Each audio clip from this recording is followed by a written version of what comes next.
بسم اللہ الرحمن الرحیم۔ السلام علیکم ورحمۃ اللہ وبرکاتہ۔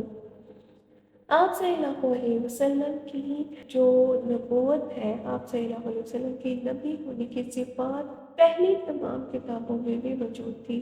ایون اللہ تعالیٰ نے تمام دنیا کو پیدا کیا، ساتھ نبی صلی اللہ علیہ وسلم کے آخری ہونے کی بھی دلیل لکھ دی گئی تھی، اور پہلی کتابوں میں آپ صلی اللہ علیہ وسلم کے اس آخری نبی ہونے کی جو دلیلیں ہیں، ہم وہ تذکرہ کریں گے۔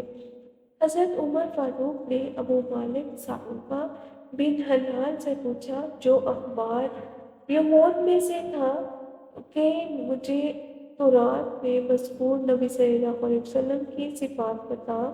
تو اس نے کہا کہ نبی ہارون علیہ السلام کی تورات، جس میں کوئی تغیر اور تبدیلی واقع نہیں ہوئی، اور اس میں آپ صلی اللہ علیہ وسلم کی یہ صفات ہے۔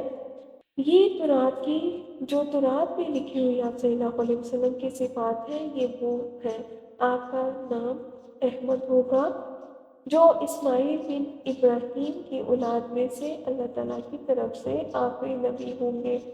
آپ صلی اللہ علیہ وسلم وہ آخری نبی ہوں گے جو دین ابراہیم یعنی دین حنیف لے کر آئیں گے۔ آپ صلی اللہ علیہ وسلم اپنی کمر مبارکہ پر اپنی چادر باندھتے ہوں گے اور اپنے ہاتھ پاؤں دھوتے ہوں گے۔ آپ صلی اللہ علیہ وسلم کی آنکھوں میں لال ڈوبے ہوں گے، اور دونوں کندھوں کے درمیان مہر نبوت ہوگی۔ نہ چھوٹے قد کے ہوں گے اور نہ ہی بڑے قد کے ہوں گے، یعنی درمیانے قد کے ہوں گے۔ آپ صلی اللہ علیہ وسلم شملہ پہنیں گے اور کھچروں گدھے پر سواری کرتے ہوں گے، اور بازاروں میں پیدل چلتے ہوں گے۔ آپ صلی اللہ علیہ وسلم کی تلوار آپ صلی اللہ علیہ وسلم کے کندھے مبارک پر ہوگی۔ لوگوں سے آپ صلی اللہ علیہ وسلم کو تکلیف پہنچے گی، مگر اس کی کوئی پرواہ نہیں کریں گے۔ لوگوں سے آپ صلی اللہ علیہ وسلم کو تکلیف پہنچے گی، مگر اس کی پرواہ نہیں کریں گے۔ آپ صلی اللہ علیہ وسلم کے ساتھ ایک ایسی نماز ہوگی، اگر وہ قوم نوح علیہ السلام کے ساتھ ہوتی تو وہ طوفان کے ذریعے ہلاک نہ کیے جاتے، اور اگر وہ نماز قوم عاد کے پاس ہوتی تو وہ سخت ہوا کے ساتھ ہلاک نہ کیے جاتے۔ اگر وہ نماز قوم سمود کے پاس ہوتی تو وہ بھی چیخ کے ساتھ ہلاک نہ کیے جاتے۔ آپ صلی اللہ علیہ وسلم مکہ مکرمہ میں ہوں گے اور امی ہوں گے، جو نہ لکھتے ہوں گے نہ ہی خط پڑھتے ہوں گے۔ آپ صلی اللہ علیہ وسلم حمار ہوں گے، جو شدت اور رخا میں آپ اللہ تعالیٰ کی تعریف کریں گے۔ آپ صلی اللہ علیہ وسلم کی حکومت شام میں ہوگی۔ فرشتوں میں سے جبرائیل علیہ السلام آپ کے پاس تشریف لائیں گے، آپ کے ساتھی ہوں گے۔ آپ صلی اللہ علیہ وسلم کو اپنی قوم سے سخت تکالیف اور ایذائیں پہنچے گی، مگر آپ صلی اللہ علیہ وسلم اپنی قوم پر غالب آئیں گے اور انہیں گاجر مولی کی طرح کاٹیں گے۔ آپ صلی اللہ علیہ وسلم کے واقعات ان کی جنگیں یثرب مدینہ میں ہوں گی۔ بعض واقعات کے آپ صلی اللہ علیہ وسلم کے حق میں ہوں گے اور بعض آپ صلی اللہ علیہ وسلم کے خلاف ہوں گے، مگر انجام کار فتح آپ صلی اللہ علیہ وسلم کو ہی ہوگی۔ آپ صلی اللہ علیہ وسلم کے ساتھ ایسی قوم ہوگی جو موت کی طرف پہاڑ کی چوٹی سے پانی گرنے کی رفتار سے بھی زیادہ تیز دوڑے گی۔ ان کے سینے قرآن ہوں گے اور وہ خود اپنی جانوں کی قربانی دیں گے۔ دن کو میدان کارنے راز کی شیر اور راتوں کے زندہ دار ہوں گے۔ آپ صلی اللہ علیہ وسلم کا اپنے دشمن پر 1 ماہ کی مسافت سے روب طاری ہو جائے گا۔ آپ صلی اللہ علیہ وسلم بنفس نفیس جہاد کریں گے، پھر جب فارغ ہوں گے تو فیصلے کریں گے۔ آپ صلی اللہ علیہ وسلم کا کوئی باڈی گارڈ محافظ نہیں ہوگا، آپ صلی اللہ علیہ وسلم کی حفاظت اللہ تعالیٰ ہی فرمائیں گے۔ ایسے ہی شاہ حبشہ نجاشی نے جب مہاجرین حبشہ صحابہ کرام کو اپنے دربار میں بلایا اور حضرت جعفر بن ابی طالب رضی اللہ تعالیٰ عنہ سے رسول اللہ صلی اللہ علیہ وسلم کی تعلیمات سنی تو اس نے کہا، مرحبا تم کو اور اس ہستی کو جس کے ہاں سے تم آئے ہو۔ میں گواہی دیتا ہوں کہ وہ اللہ کے رسول ہیں اور وہی ہیں جن کا ذکر ہم انجیل میں پاتے ہیں، اور وہی ہیں جن کی بشارت عیسیٰ ابن مریم نے دی تھی۔ نبی صلی اللہ علیہ وسلم کی عظمت کا اندازہ تو اسی بات سے ہو جاتا ہے کہ نہ صرف آپ صلی اللہ علیہ وسلم کا بلکہ آپ صلی اللہ علیہ وسلم کی امت کا ذکر بھی پہلے ہی کتابوں میں آ چکا ہے۔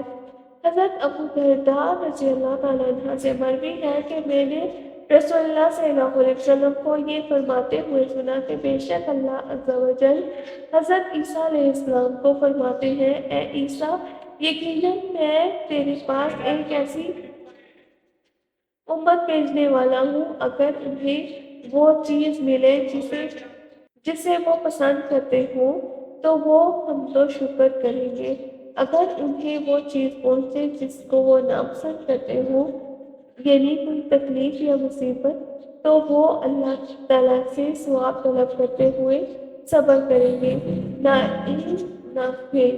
تو حضرت عیسیٰ علیہ السلام نے فرمایا، اے پروردگار، ان کے لیے نہ علم نہ علم کیسے ہوگا؟ تو اللہ تعالیٰ نے فرمایا، میں انہیں اپنے علم و علم سے نوازوں گا۔ یعنی نبی صلی اللہ علیہ وسلم کے ساتھ نبی صلی اللہ علیہ وسلم کی جو امت ہے اس کا بھی تذکرہ پہلے کیا جا چکا اور بہت ہی اچھے انداز میں کیا جا چکا ہے۔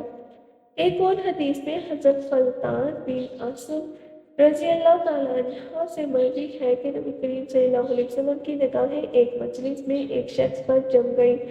جو شخص مسجد میں چل رہا تھا، رسول اللہ صلی اللہ علیہ وسلم نے اسے فرمایا، اے فلاں تو نے لبیک تو اے فلاں، تو اس نے لبیک یا رسول اللہ، اے رسول اللہ میں حاضر ہوں کہا، اور اسے آپ صلی اللہ علیہ وسلم کو یا رسول اللہ کہنے کی سوا کوئی چارہ کلام ہی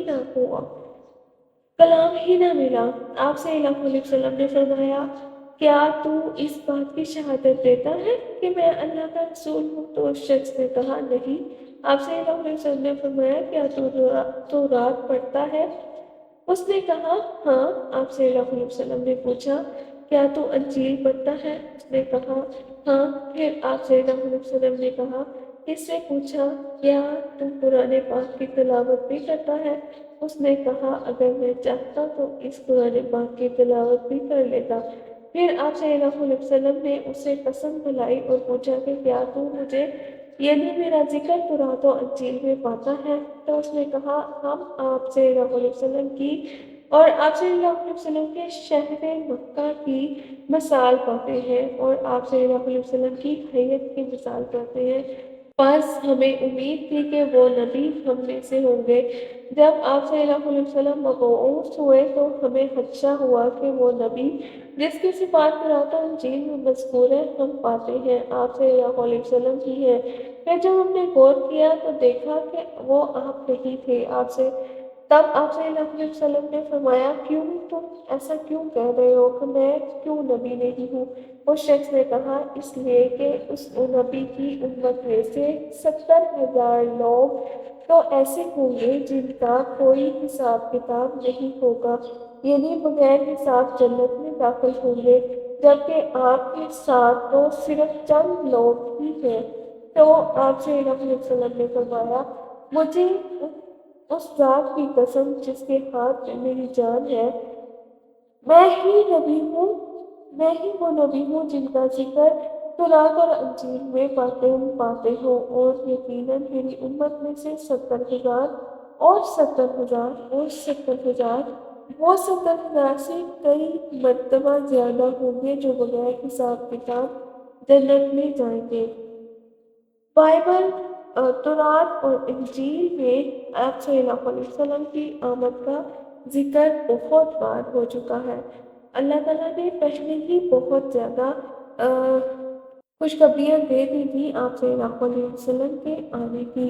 اور پھر یہاں پر ایک اور خوشخبری آپ کے لیے بھی ہے کہ آپ اللہ تعالیٰ سے دعا ہے کہ اللہ تعالیٰ آپ کو ان 70,000 لوگوں میں شامل کرے جو کہ بغیر حساب جنت میں داخل ہوں گے۔ آمین۔